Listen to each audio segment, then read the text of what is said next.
Assalamualaikum warahmatullahi wabarakatuh. Selamat pagi siswa-siswi MTSN 4 Madiun dimanapun kalian berada. Semoga kalian semua tetap di dalam lindungan Allah Subhanahu wa Ta'ala. Semoga kabar hari ini baik dan tetap menjaga kesehatan. Jangan lupa selalu mematuhi protokol kesehatan di lingkungan kalian masing-masing. Di kesempatan hari ini ketemu dengan saya Bapak Wahid Riza Atamami di pembelajaran daring dengan materi macam norma dan penerapannya di mata pelajaran pendidikan Pancasila dan kewarganegaraan. Untuk tujuan materi yang saya jelaskan nanti buat bagian anak, yang pertama menghargai dan mematuhi, memahami serta berperilaku sesuai dengan norma yang berlaku di lingkungan masyarakat, berbangsa dan bernegara. Sebelum kita ke pokok materi yang kita pelajari pada hari ini, alangkah baiknya kita doa terlebih dahulu. Semoga nanti pembelajarannya bisa terlaksana dengan lancar. Berdoa mulai. Selesai. Terima kasih. Kita langsung ke pokok materi. Untuk macam-macam norma, sebelum kita membahas tentang macam-macam norma lebih detail lagi, alangkah baiknya kita memahami apa yang dimaksud dengan norma.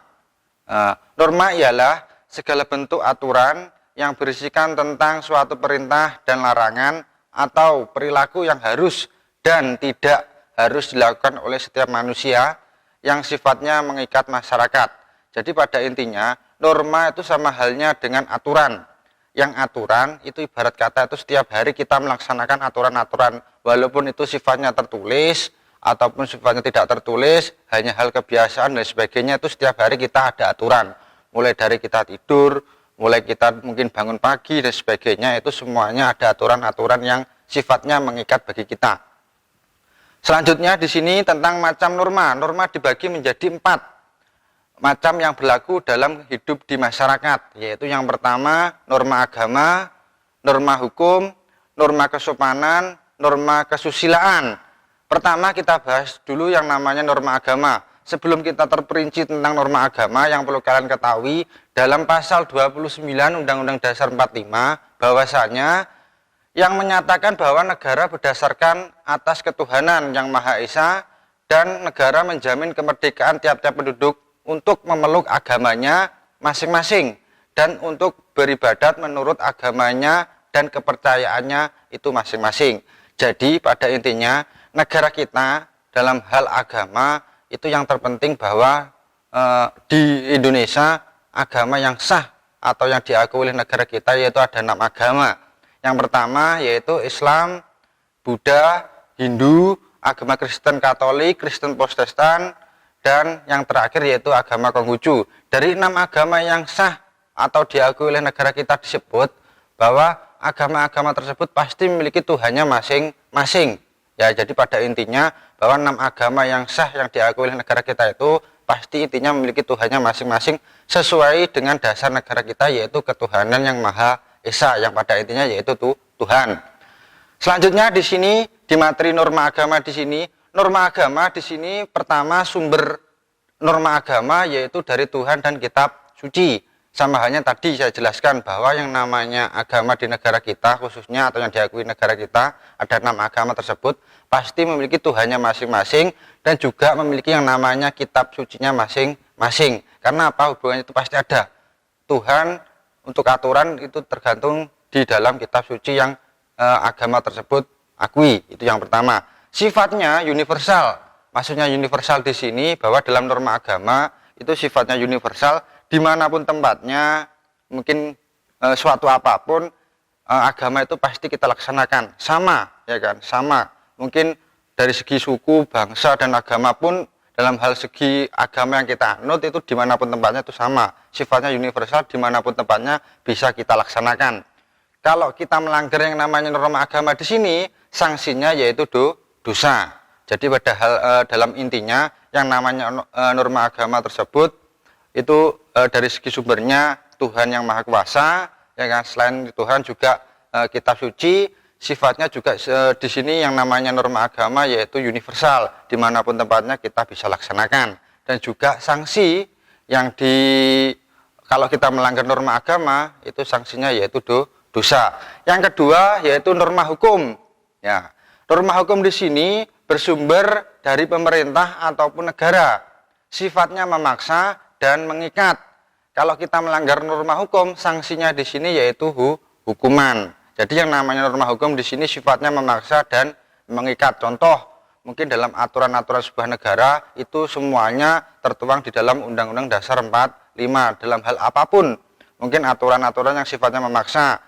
Simpel saja, ini contoh kita mengendara kendaraan roda 2, ya kan. Kalau belum punya yang namanya surat izin mengemudi, otomatis dalam hal undang-undang kita melanggar yang namanya undang-undang, mungkin bisa kena denda dan sebagainya. Itu yang sifatnya memaksa, kita harus kita laksanakan karena itu sifatnya atau aturannya itu sifatnya memaksa dan mengikat dari pemerintah ataupun negara. Kalau kita ada di dalam negara, khususnya negara Indonesia ini, kita harus mematuhi yang namanya norma hukum. Kalau kita sewaktu-waktu melanggar, di sini ada sanksinya yaitu hukuman. Hukuman itu banyak, mungkin ada yang denda, mungkin hukuman pidana, dan lain sebagainya. Itu dalam hal norma hukum. Selanjutnya, yang ketiga yang perlu kalian ketahui atau kita belajar bareng untuk anak-anak semuanya, yaitu norma kesopanan. Norma kesopanan di sini bersumber dari pergaulan hidup masyarakat. Nah, sifatnya juga regional dan sanksi. Kalau kita melanggar yang namanya norma kesopanan, yaitu dilecehkan ataupun dicemooh. Maksudnya di sini, kenapa sumbernya pergaulan hidup masyarakat? Karena kesopan santun kita itu tergantung dari lingkungan kita masing-masing. Itu sumbernya di situ, ya kan? Pergaulan hidup kita itu dengan siapa, positif ataupun negatif dan sebagainya itu tergantung. Sifatnya juga regional. Maksudnya regional di sini tergantung dari wilayahnya masing-masing, ya kan? Belum tentu mungkin dalam hal pergaulan sehari-hari kita dengan orang lain maupun orang daerah lain itu sama, belum tentu. Tergantung karena apa? Negara kita khususnya negara Indonesia yaitu semboyannya Bhinneka Tunggal Ika, yang pada intinya berbeda-beda akan tetapi tetap satu jua. Maksudnya di situ bahwa apa? Mungkin setiap wilayah, setiap mungkin daerah masing-masing itu memiliki ciri khasnya masing-masing, entah itu mungkin dari segi bahasa, mungkin perilaku dan lain sebagainya. Otomatis sifatnya di sini regional, tergantung dari wilayahnya masing-masing. Contoh simpel saja. Mungkin bahasa yang kita pakai khususnya kita di tempat ini ataupun di wilayah ini mungkin bahasa yang itu baik, belum tentu di daerah lain itu baik. Nah, itu yang dikatakan sebagai sifatnya sesuai regional ataupun wilayahnya masing-masing ataupun daerahnya masing-masing. Itu dalam hal norma kesopanan. Mungkin pada waktu beda lagi ngomong selain dalam segi bahasa, mungkin tingkah laku, ya kan? Tingkah laku mungkin dalam hal segi tingkah laku mungkin hampir sama-sama, tapi juga ada perbedaan. Mungkin hal yang kita lakukan di daerah kita sendiri ini mungkin baik, belum tentu di daerah lain itu juga baik, tergantung dari regional atau wilayah daerahnya masing-masing. Yang terakhir di sini dalam hal pembahasan tentang macam norma dan penerapannya yaitu norma kesusilaan. Ya, norma kesusilaan di sini sumber dari norma kesusilaan yaitu hati nurani. Sifatnya pribadi. Kalau kita melanggar yang namanya norma kesusilaan, sanksinya yaitu penyesalan. Ini contoh, karena itu timbulnya dari hati nurani kita masing-masing. Mungkin pribadi kita. Contoh, mungkin selain itu kita berbohong, ya kan? Kita berbohong kepada siapapun lah, mungkin kedua orang tua ataupun lain sebagainya. Itu kalau dilihat dari sanksinya kita ketahuan, tapi hanya penyesalan bagi kita sendiri. Ya, mungkin orang lain tidak tahu, ya kan? Tapi penyesalannya bagaimana itu dari kita sendiri. Itu salah satunya. Mencuri apalagi. Mencuri dalam hal segi sanksinya otomatis juga penyesalan. Kalau kita kaitkan nanti dengan norma hukum pasti ada. Tapi dalam hal segi aspeknya norma kesusilaan di sini pasti kalau kita mencuri mungkin penyesalan. Penyesalan itu apa? Kenapa saya mencuri dan sebagainya, itu dalam hati nurani kita itu pasti ada yang namanya penyesalan tertentu, ya kan? Selain itu juga berbohong dan sebagainya itu juga termasuk.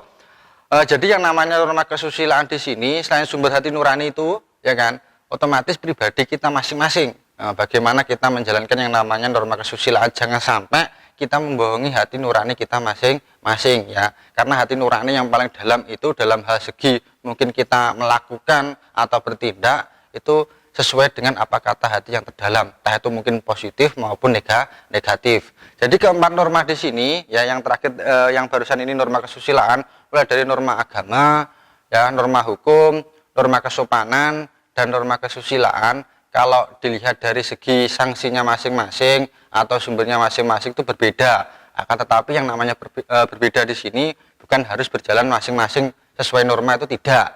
Tapi dalam hal segi kesetiap harian, keempat norma itu semuanya jadi satu berjalan. Contoh simpel saja tadi norma kesusilaan, mencuri itu kan sifatnya pribadi, semua orang kan tidak tahu, ya kan, hanya mungkin sanksinya penyesalan. Kalau yang namanya mencuri dalam hal segi sanksi penyesalan kan dalam hal keseharian mungkin kita biasa saja, tapi kalau kita libatkan dengan yang namanya norma hukum, pasti kalau ketahuan mencuri itu ada yang namanya pidana. Kita gabung lagi dengan yang namanya norma agama, selain dapat pidana juga kita mendapat dosa. Kesopanan mungkin juga sering dicemooh karena kita mencuri dan sebagainya. Itu salah satu mungkin hubungan antara norma, mulai dari norma agama, norma hukum, norma kesopanan, dan norma kesusilaan. Jadi semuanya itu saling keterhubungan atau keterkaitan. Jadi tidak jalan sendiri-sendiri antara masing-masing norma, ya kan. Contoh simpel lagi mungkin yang namanya norma kesopanan, kita ngomong ataupun menjelek-jelekkan orang lain, ya kan, menjelek-jelekkan orang lain dilihat dari norma kesopanan itu kita hanya mungkin dicemooh, ya, dikucilkan dan sebagainya, itu dari norma kesopanan. Akan tetapi kalau kita kaitkan atau kita hubungkan dengan norma-norma yang lain, contoh simpel norma hukum, otomatis kita juga bisa dikatakan mendapat pidana, mungkin karena mencemarkan nama baik dan sebagainya. Selain itu kita contohkan, kita hubungkan dengan norma kesusilaan, pasti kita juga menyesal, ya kan, dalam hati nurani kita, kenapa saya mencemooh teman saya, orang lain dan sebagainya. Apalagi kita hubungkan dengan yang namanya norma agama, selain dari ketiga tadi pasti kita mendapatkan yang namanya dosa, ya, itu salah satunya. Jadi sifatnya di sini yang namanya sanksi, walaupun keempat norma itu sanksinya beda-beda, ya kan, tapi dalam hal segi pelaksanaannya itu sama-sama, jadi tetap satu kesatuan, tidak kita artikan satu persatu, tidak, ya kan, hanya ini dalam hal pendalaman itu kita termasuk dalam norma apa, akan tetapi dalam hal pelaksanaan itu yang namanya norma itu semuanya tetap ada keterkaitan. Jadi mulai dari norma agama, norma kesopanan, norma hukum, norma kesusilaan itu semuanya menjadi satu, jadi tidak boleh terpisah-pisahkan dalam pengertiannya. Selanjutnya di sini kenapa norma itu penting? Pertama, sebagai pedoman manusia dalam bertindak dan bertingkah laku, itu pasti, ya kan. Karena apa? Kalau orang ataupun dan sebagainya, kalau tidak ada yang namanya norma ataupun aturan, pasti sakarepe dewi, terserah kita sendiri. Kita tidak tahu apa yang namanya norma kesopanan, kita tidak tahu apa yang namanya mungkin norma kesusilaan, agama, norma hukum, tidak tahu. Itu sesuka kita hati sendiri. Jadi yang namanya norma itu sebagai pedoman manusia dalam bertindak. Jadi kalau kita dalam bertindak, kita tahu aturan atau tahu norma, otomatis kita bisa menjaga diri, kita bertindak dalam hal segi positif ataupun bertindak dalam segi hal negatif, itu saling terhubungan tadi.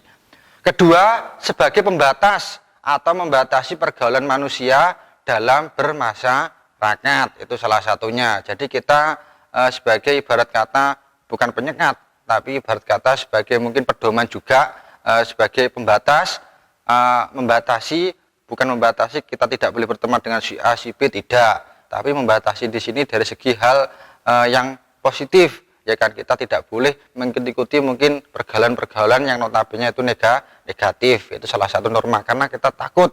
Contoh, mungkin kita bergaul dengan orang-orang yang notabene itu dalam tanda kutip mungkin nakal, sering mencuri dan sebagainya. Nah itu kalau dilihat dari pergaulan itu tidak baik, itu harus ada batasannya. Kalau kita tahu norma, pasti kita tidak bergaul dengan orang-orang tersebut, ya kan. Kalau tidak ada norma, ya kan, terserah kalian, ya kan.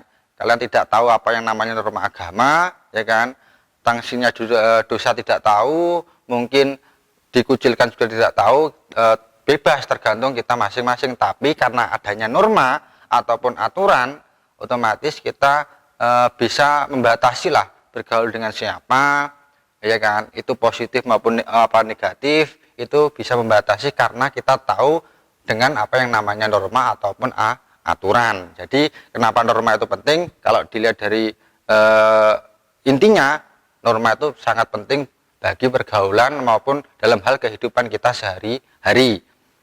Selanjutnya di sini, bisakah kita mentaati aturan ataupun aturan norma-norma, ya kan? Apakah kita bisa? Pasti bisa, ya kan? Karena apa? Mereka kita sama semuanya manusia itu pasti memiliki yang namanya aturan semua, ya kan? Dimanapun tempatnya itu pasti yang namanya manusia itu pasti memiliki aturan. Sama-sama sebagai manusia juga, jadi manusia juga sama sebagai manusia, jangan dibeda-bedakan karena agama, suku, bahasa, budayanya, ya kan, itu salah satunya. Karena pertama, kalau dilihat dari norma agama, pasti di seluruh dunia pun kalau agamanya sama, itu pasti aturan atau hal normanya itu pasti juga sama. Karena tidak mungkin yang namanya agama itu mengajarkan hal-hal yang notabene dalam tanda kutip yaitu hal-hal negatif, tidak mungkin. Jadi semuanya itu sama, otomatis yang namanya pelajaran kita agama atau kita memeluk agama tersebut pasti intinya dalam hal segi aturannya itu pasti positif, ya kan. Suku, mungkin gini di sini, suku di negara kita kan banyak suku khususnya, ya kan. Mungkin dari suku Jawa dan sebagainya, contoh ini saja. Apakah bisa juga menjalankan yang namanya norma ataupun aturan? Juga bisa, ya kan. Tergantung dari tadi wilayah atau daerahnya masing-masing. Kita harus bisa memahami yang namanya kedaerahan. Kita bertempat di mana, ya kan?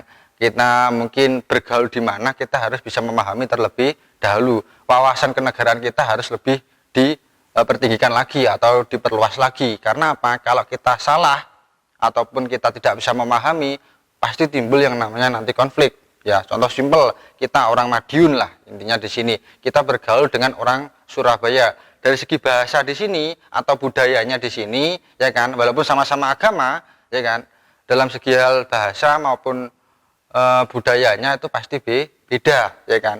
Bahasa di sana kalau diterapkan di sini belum tentu semua masyarakat bisa menerima. Bahkan itu terlihat ibarat kata dari segi tanda kutipnya yaitu negatif. Tapi bahasa kita mungkin bisa diterima di sana. Tapi kalau bahasa di sana belum tentu bisa kita terima di sini. Itu yang namanya kita harus mengembangkan yang namanya wawasan Nusantara kita, ya dimanapun tempat kita berada. Mungkin dari segi hal lain, kita di luar Jawa dan sebagainya. Kalau dilihat dari suku, otomatis kita juga beda. Kita harus bisa menempatkan di situ. Dan juga kita harus bisa memahami yang namanya norma-norma yang berlaku di lingkungan atau di wilayah sana. Jadi biar kita tidak canggung ataupun kita mungkin hal dari segi konflik dan sebagainya, biar menanggulangi hal-hal yang notabene itu negatif. Mungkin itu penjelasan tentang macam norma dan penerapannya. Jadi tadi awal saya jelaskan yang pertama, norma agama itu kalau dilihat dari sanksinya yaitu dosa. Kalau dilihat dari sumbernya itu dari Tuhan maupun kitab suci, ya kan. Mungkin juga sifatnya di sini universal, dimanapun tempatnya kalau kita sama-sama satu agama itu pasti sama. Selanjutnya yang kedua norma hukum. Nah, norma hukum di sini sumbernya tadi dari saya jelaskan di awal yaitu pergaulan hidup masyarakat atau ibarat kata dari pemerintah ataupun negara. Sifatnya di sini memaksa dan mengikat. Jadi kita harus melaksanakan ibarat kata kayak gitu. Kalau kita melanggar yaitu kita mendapatkan yang namanya hukuman. Entah itu mungkin hukuman denda, pidana dan sebagainya. Yang ketiga tadi yaitu norma kesopanan. Di sini sumbernya dari pergaulan masyarakat, ya kan. Tergantung kita bergaul dengan masyarakat dimanapun tempatnya. Tapi sifatnya di sini regional, ya kan. Kewilayahan ataupun daerahnya masing-masing. Jadi setiap daerah itu tidak sama. Sanksinya dilecehkan dan dicemooh. Yang terakhir yaitu norma kesusilaan tadi sumber dari hati nurani, ya kan, atau hati kita. Apa kata hati kita? Sifatnya juga pribadi kita masing-masing, ya kan. Sanksinya itu hanya penyesalan, ya kan. Hanya penyesalan bagi kita, apakah itu baik ataupun buruk. Biasanya itu pasti ada yang namanya penyesalan kalau kita melanggar yang namanya norma kesusilaan tadi. Jadi dari 4 norma atau macam norma itu yang perlu kalian ketahui atau yang perlu kalian laksanakan dalam kehidupan sehari-hari. Jadi saling terhubungan, jangan sampai kita artikan mungkin satu persatu hanya contohnya norma agama saja kita norma yang lain tidak dan sebagainya, itu jangan. Karena mulai itu rangkaian, mulai dari norma agama, norma hukum, norma kesopanan, norma kesusilaan itu menjadi satu, ya kan, dalam hal aturan ataupun norma. Jadi semua kita laksanakan, ya kan. Selain itu juga kita harus memahami yang namanya wawasan Nusantara dimanapun tempatnya, karena negara kita itu negara yang beragam, ya kan, beragam dari segi mungkin agama. Tadi dicontohkan dari di awal, di negara kita saja yang sah atau diakui oleh negara kita yaitu ada 6 agama, ya kan. Setelah itu juga mungkin suku, ada banyak suku, 1000 lebih suku yang ada di negara kita, ya kan. Bahasa juga sama, bahasa itu banyak. Selain bahasa di situ mungkin bahasa kedaerahan juga banyak, tapi kalau kita tidak paham dengan bahasa-bahasa mungkin di daerah-daerah yang lain, kita ada yang namanya bahasa pemersatu, yaitu bahasa Indonesia. Yang terakhir mungkin dari segi bahasa, mungkin wilayah juga keseharian atau budayanya itu juga masing-masing beda. Budaya itu apa? Contoh simpel saja, mungkin pada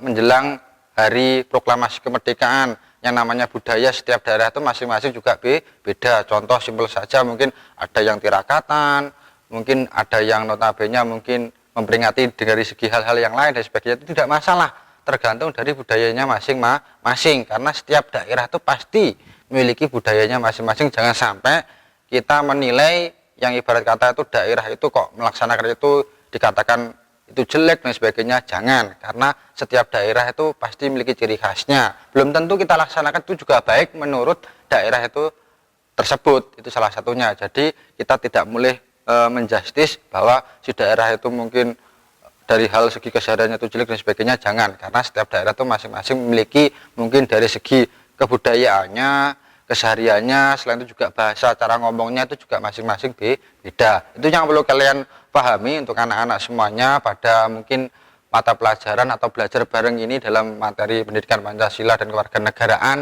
yang materi intinya tentang macam norma dan penerapannya. Mungkin dalam hal penugasan nanti kita bahas lagi dalam e-learning yang ada di MTSN 4 Madiun, yang perlu kalian pahami di sini, kalian cerna, ya kan, bagaimana kita menerapkan dalam situasi kondisi apapun tentang norma-norma yang berlaku di negara kita khususnya ataupun di lingkungan kalian masing-masing.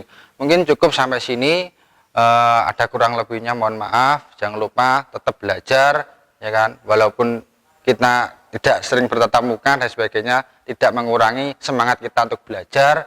Tetap belajar, jaga kesehatan sesuai dengan protokol kesehatan yang berlaku di lingkungan kalian masing-masing. Terima kasih dari saya. Wassalamualaikum warahmatullahi wabarakatuh.